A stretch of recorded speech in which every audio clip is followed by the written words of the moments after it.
Hello intellectuals. आज के video में आप जानेंगे वे कौन से 5 पी हैं जो सक्सेस के लिए ज़रूरी हैं। सक्सेस क्या है? सक्सेस वह नहीं है जो आपने दूसरों के तुलना में हासिल की है, बल्कि वह हासिल करिए जिसके लिए आप बने हैं। पर आपके मन में बहुत बड़ा क्वेश्चन मार्क बन रहा होगा, आखिर मैं किस चीज़ के लिए बना हूँ? तो उसका जवाब आपको जल्द ही मिल जाएगा। तो फर्स्ट पी है जो सक्सेस के लिए ज़रूरी है, वह है पर्पज। पर्पज आपकी क्रिएशन का मूल्य उद्देश्य है। आपको कुछ ऐसा करने के लिए बनाया गया है जो गॉड के माइंड में है, जिसे केवल आप ही कर सकते हैं। इसलिए आप इतने अनोखे हैं और आपके फिंगरप्रिंट किसी से भी मैच नहीं करते। जब आप वह देख लेते हैं जो ईश्वर चाहते हैं तो उसे विजन कहते हैं। विजन आपकी डेस्टिनेशन का एक झलक होता है। ईश्वर ने आपको कुछ बड़ा करने के लिए बनाया है। यदि आप अभी तक अपने पर्पज ऑफ लाइफ को नहीं जानते तो आपको नीचे दिए हुए क्वेश्चंस का आंसर फाइंड आउट करना पड़ेगा। पहला है, मैं कौन हूँ। दूसरा है, मैं कहाँ से आया हूँ। तीसरा, मैं यहाँ पर क्यों हूँ। आम आदमी नहीं जानता कि वह इस अर्थ पर किस लिए आया है। वह प्रत्येक सुबह उठता है, जॉब पर जाता है जिसे वह पसंद नहीं करता। वह उन लोगों के साथ अपना मैक्सिमम टाइम शेयर करता है जिन्हें वह लाइक नहीं करता। अपनी क्षमता से कम सैलरी पाता है और जवानी में ही फ्रस्ट्रेशन से भर जाता है, क्योंकि वह नहीं जानता उसके एग्जिस्टेंस का मतलब क्या है। चौथा है, मैं क्या कर सकता हूँ। एवरेज ह्यूमन बींग्स को इस धरती पर यही आइडिया नहीं है कि उसकी एबिलिटी क्या है। 90% पूरी ह्यूमन पॉपुलेशन का वैसे ही मर जाएगी। वह अपनी एबिलिटी का 10% भी अचीव नहीं कर पाएगी। पांचवा है, मैं कहाँ जा रहा हूँ, मेरी डेस्टिनेशन क्या है। ये 5 क्वेश्चन सभी के लिए मिस्ट्री हैं। इन क्वेश्चन का आंसर कभी नहीं मिल सकता जब तक आप अपने ग्रंथों को नहीं पढ़ेंगे। जैसे कि जब आप कोई मशीन खरीदते हैं, उसके साथ एक मैनुअल मिलता है। उसका काम होता है उस मशीन की सारी स्पेसिफिकेशन को समझाना। उसी प्रकार हमारा मैनुअल क्या है? Books like Gita, Bible, Quran, Guru Granth Sahib.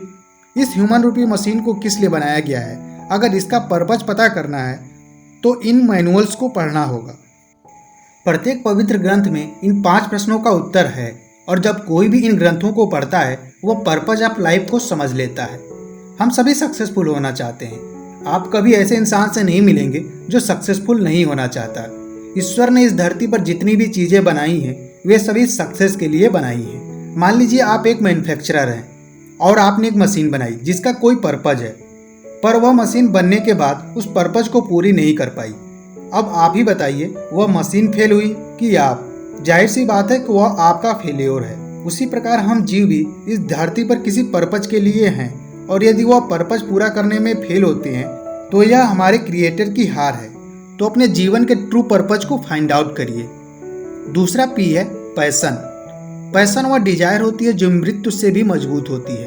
Passion वह चीज़ है जो आपको सेटिस्फेक्शन देती है। आप मानते हैं कि मैं इसी के लिए पैदा हुआ हूँ। यह उस लड़के की कहानी है जो 6 साल की उम्र में हाइपर एक्टिविटी डिसऑर्डर से ग्रस्त हो गया था।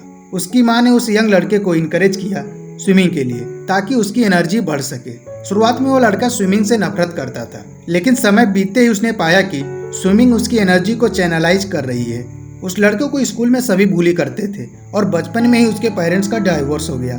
इन सब प्रॉब्लम्स के बावजूद भी स्विमिंग उसका पैशन बन गया। 10 साल की एज तक वह लड़का नेशनल स्विमर हो गया था और वह 15 साल की उम्र में 2000 सिडनी ओलंपिक के लिए क्वालिफाई कर गया। यद्यपि वह एक मेडल नहीं जीता, वह 200 मीटर की बटरफ्लाई इवेंट में 5वें स्थान पर रहा। लेकिन 2004 के ओलंपिक में वह टोटल 8 मेडल जीता, जिसमें 6 गोल्ड थे। और चमत्कार तो तब हुआ जब 2008 के बीजिंग ओलंपिक में उस लड़के ने 8 गोल्ड मेडल जीतकर इतिहास रच दिया।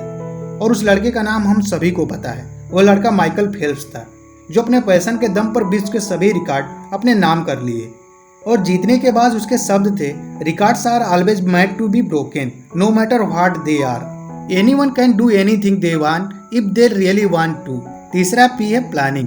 आप जो भी सपना देखते हैं उसे पेपर पर लिखिए। जो कुछ भी आप अपने विजन में देखते हैं उसे राइट डाउन करिए, नो मैटर वह कितना बड़ा है। यदि आप बड़े होटल का सपना देखते हैं तो उसे पेपर पर नोट डाउन करिए, चाहे उसे बनाने में $10 मिलियन ही क्यों न लगे। यदि आपके पास प्लान नहीं है तो आप फेल हो जाएंगे। Planning is command of God. आपकी सक्सेस बहुत से डॉट्स से मिलकर बनी होती है, पर उस डॉट्स को सही क्रम में तभी जोड़ पाएंगे जब आप अपने प्लान्स को पेपर पर लिखेंगे। फोर्थ पी है पीपल। आप लोगों के बिना सक्सेसफुल नहीं हो सकते, बट आपको लोगों के चुनाव में केयरफुल होना चाहिए। आप केवल तभी सक्सेसफुल हो सकते हैं यदि जो लोग आपकी तरफ आ रहे हैं वो आपकी डायरेक्शन में जा रहे हों। कुछ लोग आपके लिए बहुत बुरे होते हैं। ये टॉक्सिक लोग आपके पर्पज को निगलेक्ट और एटमॉस्फेयर को पॉल्यूट कर देते हैं। वे आप में टॉक्सिक इन्फॉर्मेशन को इंजेक्ट कर देते हैं, जिसकी वजह से आप अपने रास्ते से भटक जाते हैं। कई बार तो ये टॉक्सिक लोग आपके फैमिली में से एक होते हैं। आपको ऐसे लोगों के साथ रहना चाहिए जिनके पास भी एक ड्रीम हो, जो टैलेंटेड हो। वे लोग आपके साइड में हो, ना कि आपके अगेंस्ट। हमें हमेशा याद रखना चाहिए कि लोग सक्सेस के लिए बहुत जरूरी हैं, पर वे सही लोग होने चाहिए। 5th P है परसिस्टेंस। परसिस्टेंस का मतलब है रुकने से मना कर देना। कोई भी आपको अपने गोल को पूरा करने से नहीं रोक सकता। आप परसिस्टेंस तभी हो सकते हैं यदि आप खुद को कन्विंस रखते हैं कि जो कुछ भी आप पाना चाहते हैं वह खुद के लिए है। और यदि आप महसूस करते हैं कि जो आप पाना चाहते हैं वो आपसे बिलोंग नहीं करता, तो आप थक जाएंगे और क्विट कर देंगे।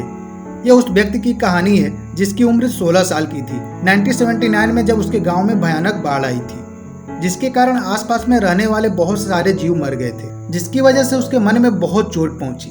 तब उन्होंने ठान लिया कि कुछ ऐसे पौधे लगाएंगे जो आगे जाकर एक अच्छे जंगल में परिवर्तित हों और वन्य जीवों को संरक्षण भी हो सके। लेकिन उनको न ही गाँव और न ही सरकार का कोई साथ मिला। फिर भी उन्होंने हार नहीं मानी और 30 सालों तक कड़ी मेहनत के बल पर वहां 1360 एकड़ का घना जंगल तैयार किया, जिसके लिए उन्हें फॉरेस्ट मैन ऑफ इंडिया के नाम से नवाजा गया। और उनका नाम जादव मोलाई है और उस जंगल का नाम मोलाई फॉरेस्ट रखा गया। यह है परसिस्टेंस की स्टोरी। यदि कोई इन 5 P को अपने लाइफ में यूज कर लेगा तो उससे सक्सेसफुल इंसान कोई और नहीं हो सकता। जैसे कि जादव मोलाई ने अपने लाइफ का एक पर्पज बनाया और उसे पूरा करने के लिए बाकी P को भी अपने लाइफ में यूज किया। इसी प्रकार हमारे लाइफ का भी कुछ पर्पज होना चाहिए जिससे इस समाज को कुछ लाभ मिले। हमारे साथ लास्ट तक बने रहने के लिए आप सभी का धन्यवाद। मिलते हैं नेक्स्ट वीक एक न्यू वीडियो के साथ। तब तक के लिए जय हिंद।